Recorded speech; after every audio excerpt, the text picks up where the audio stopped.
This module provides the students opportunity to broaden their knowledge about library research. The students will develop skills in terms of audiovisual and its project objectives. Hi everyone! Have you ever wondered of writing library research? How to make it? And what's its purpose? This video will help you understand more about its meaning, structure, how to format citation, making evaluation, and examples. But first of all, let's fix these jumbled letters included in our discussion. Direction: arrange the jumbled letters to form the words related to our topic. Use the clues provided to answer this activity. It is clear, concise, and identifies the purpose of research. Establish the context and introduce the hypothesis. Useful for rebuttals and supporting your claim. Highlight the core ideas and relevance of the paper. Present the list of sources used in the process of writing. Alright, let's proceed to our main topic. What is library research? It is an integral component of research projects in most academic settings. It's more than an academic writing project that summarizes information in specific taken from primary and secondary sources. The school library provides comprehensive services related to the use of all types of materials and equipment to support the instructional program. Opportunities are provided in the library for students and teachers to read, listen, and view, to prepare materials to work individually, in small groups or in class groups. Follow the simple steps to create a library research paper. First of all, we have to find the relevant sources, then collect the necessary data, and synthesize all the information. Then form the main points to present in the paper and find evidence to support every claim. As with all academic writing papers, each part has a specific structure. We have a title, overview, writing results, summary, and bibliography. Coming up with a topic for your paper can sometimes be the hardest or most frustrating part of the research process. It can be intimidating to have a big library research task in front of you. Don't worry, just about everyone feels this way at some point. And it's okay to not completely confident about your topic. That is why we do research, to see what is already out there, and then come to a conclusion or make an argument. It may take several iterations before you settled on a final topic or thesis. That's why it's important to start as early as you can, so that you still have enough time for the searching and exploring stage. Library research paper should start with a compelling title, and its title should fit the following criteria. Reflects the core topic of the research paper, and it should contain up to 15 words. Identifies the purpose of research. Grabs the reader's attention. Doesn't include unknown abbreviations. Too complex lexical and grammar constructions. Clear, concise, mistakes-free. Sometimes a topic that seems like the right size for your paper can seem way too big after you've learned a little more about it. When these things happen, you need to narrow the focus of your paper. You can do this by considering different ways to restrict your paper topic. Some of the ways you can limit your paper topic are: Who? It refers to a population or group. Example are the college students, women, and Asian Americans. Next is what. It is a discipline or focus. Example is sociological or historical perspective. Next is where. It refers to geographic location. Example, United States, universities, and small towns. when refers to time period or era like 19th century, Renaissance, and Vietnam War. The last question is why. Why is the topic important? To the class, to the field, or even to you? For example, a paper about alcohol use would be very broad, but a paper about reasons for alcohol abuse by female college students in the Philippines during the 1990s might be just right. Here are some examples of library research paper. All of them contains the fewest possible words that adequately describe the content and purpose of the research paper.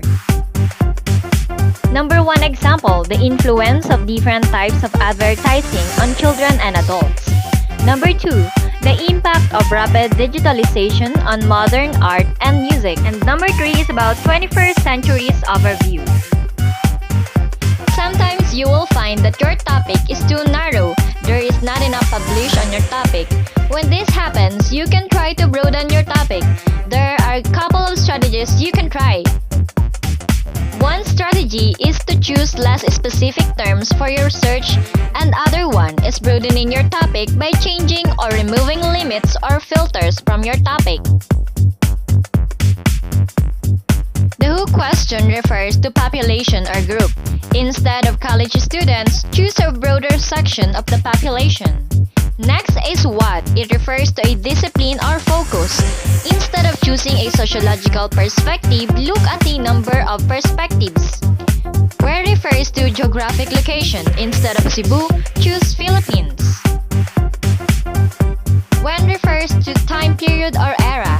Example, instead of 1984, choose 1980s or 20th century.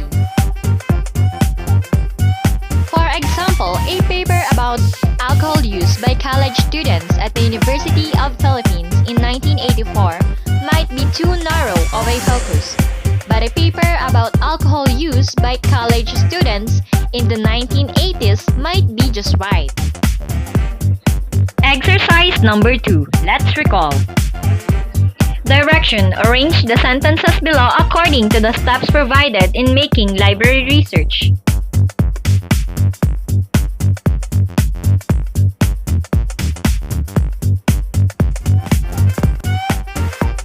Next on title is Overview.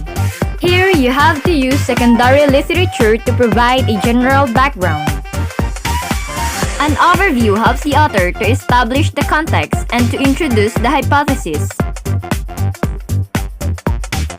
The thesis statement should clearly and concisely answer the research question and be easily understandable for the reader. It is crucial to develop a strategy. One of the research methods is to go from general to specific ideas. Here are some useful tips that will make your research process smoother. Use keywords. Start searching the info in a database using broad terms to get the general ideas.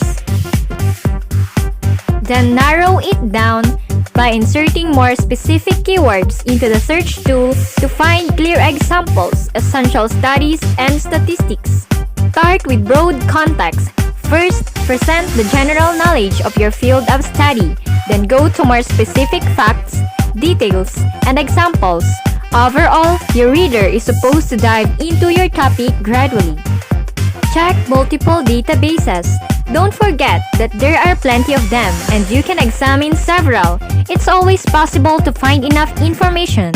You should know the basics of digital library management and search for sources properly and effectively.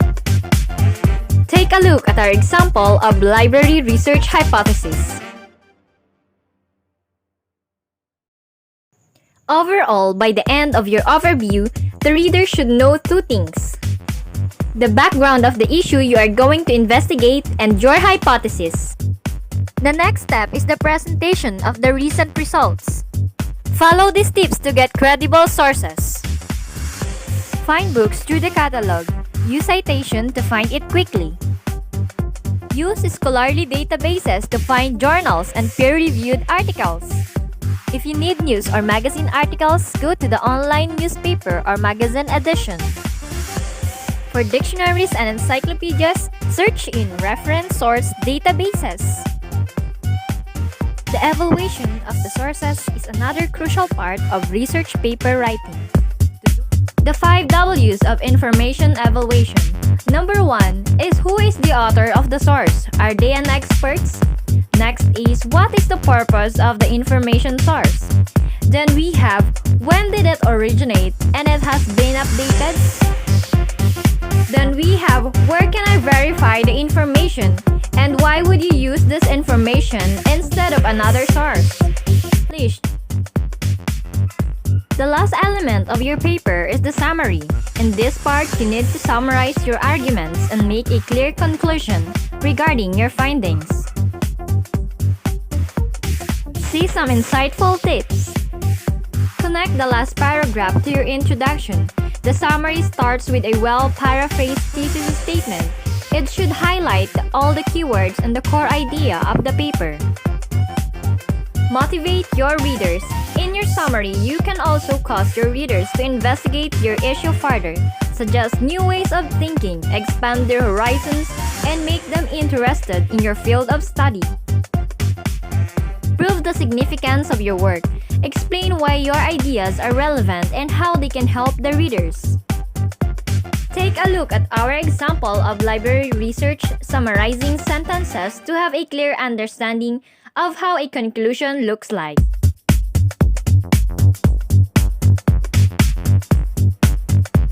Bibliography presents the list of sources used in the process of writing. It proves that your work is not plagiarized and filled with reliable information. But before we continue, do you have an idea what is the 2 most popular format in citation? You're right, it's APA and MLA format. Why do you need to cite? To avoid plagiarism, and to demonstrate the reliability of your sources, and to let your readers find the sources for further investigation of your topic. When do you need to cite? When you are using direct quotes, taking the ideas, statistics, facts from other sources, and when you are paraphrasing the other thoughts using your own words. How to format citations. Figure out what citation style is required. The most popular ones are MLA format and the APA style.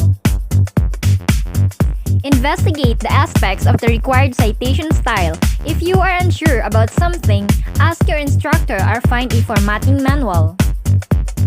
Always proofread and double-check. Ensure that your in-text citations and reference lists are neat and free of mistakes. See for yourself. Here is the example of in-text citation.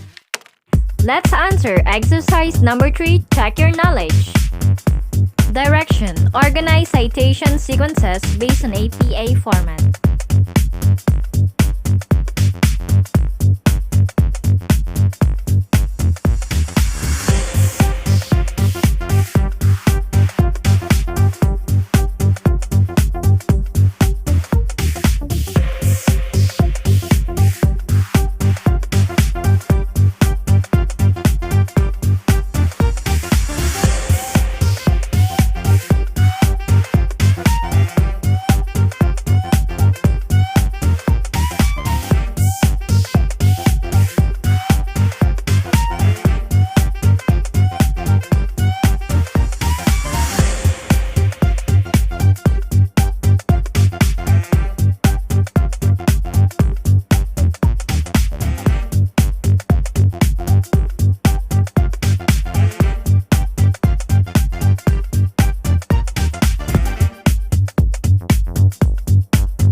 Thank you so much for watching, and I hope you learned something about library research.